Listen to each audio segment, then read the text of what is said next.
Today's video is brought to you by Audible.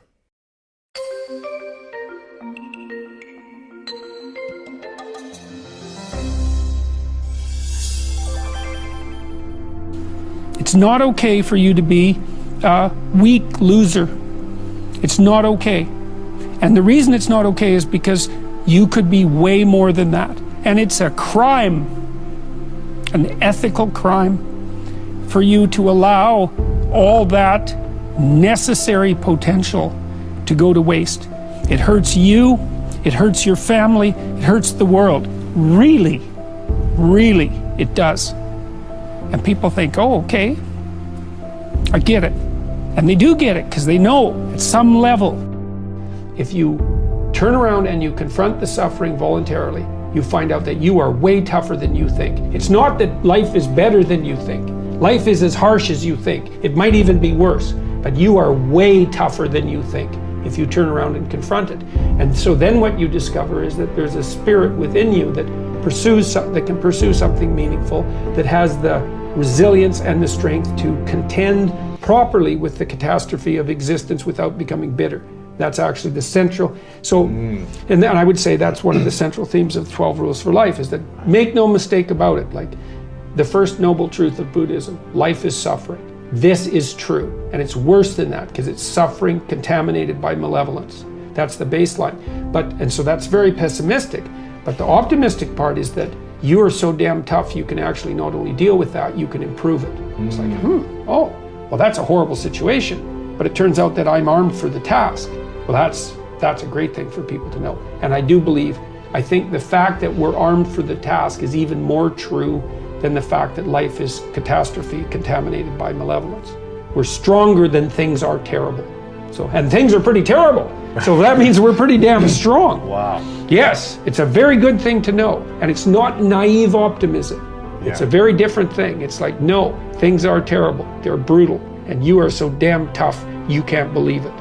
You know, the idea that in some sense you're an eternal victim, well, there's a truth in that, given that nature is conspiring to destroy you and will be successful in the end, that you're undermined by your own society at the same time you're buttressed by it, and that you're a target of your own malevolence and that of others. I mean, so there's a triad of tragic and malevolent forces that are aimed directly at your heart, and that's always the case. But to not take responsibility for that and to attribute to that to a cosmic injustice or a sociological injustice in some sense that's aimed particularly at you, that's somehow the fault of others, is to miss the great adventure of your life. In that adoption of that adventurous mode of being, there's a deep meaning to be found. Right, a meaning maybe that transcends just you, that involves your family and that involves your community and maybe even the destiny of humanity itself. But there's nothing about that that's secure or easy, and very little that has to do with happiness. The idea that your problems should be solved for you, let's say, and that it's unfair that you have them, well, it's attractive in that there's nothing for you to do except complain. But it's horrifying in that there's nothing for you to do except complain. The difficulty is actually, the funny thing is the difficulty is actually the destiny. And it is insanely difficult, but maybe you're insanely up to the task. The problem with the pursuit of happiness is that when life's storms come along, happiness disappears, and then you're left with nothing.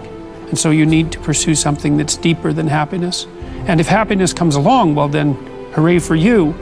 You don't want to despise it because it's fleeting, but it's much better to pursue things that are meaningful than things that make you happy.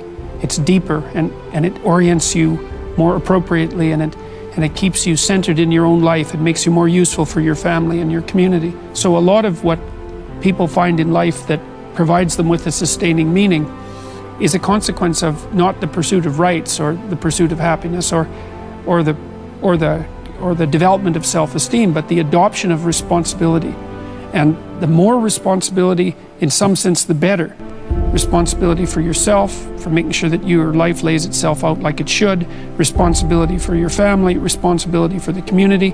It's people who take responsibility that are the ones that you admire, and that's the right pathway through life. That's where meaning is to be found. And I think that's probably the crucial issue, is that identification of a profound relationship between responsibility and meaning. And for many of the people that I'm talking with, it seems like that's the first time that that's been articulated for them.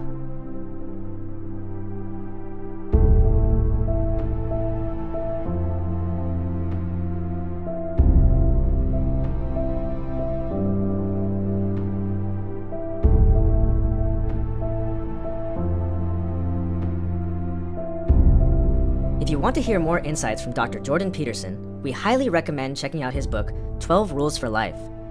You can listen to the entire audiobook for free when you use our link at audible.com/afterschool or text AfterSkool to 500-500.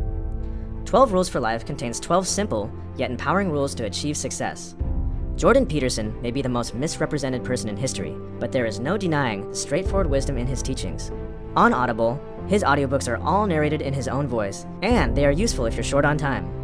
Audible is great for listening while you commute or during a workout. And right now, Amazon Prime members can start an Audible membership and save 66% on the first 3 months. Just go to audible.com/afterschool or text AfterSkool to 500-500. You will pay just $4.95 per month for the first 3 months. After that, it's only $14.95 per month. This offer is only good from July 1st to the 31st, so start listening today.